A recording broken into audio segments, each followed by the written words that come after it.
Welcome to Fluent Phonics. Today, we will focus on mastering the pronunciation of the word scraps. Scraps. Scraps. Scraps.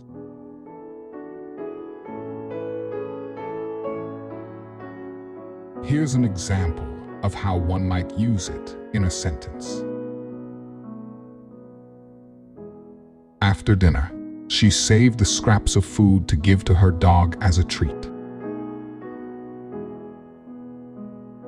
Scraps refer to small leftover pieces or bits of something that are usually unused or discarded, often in the context of food or fabric.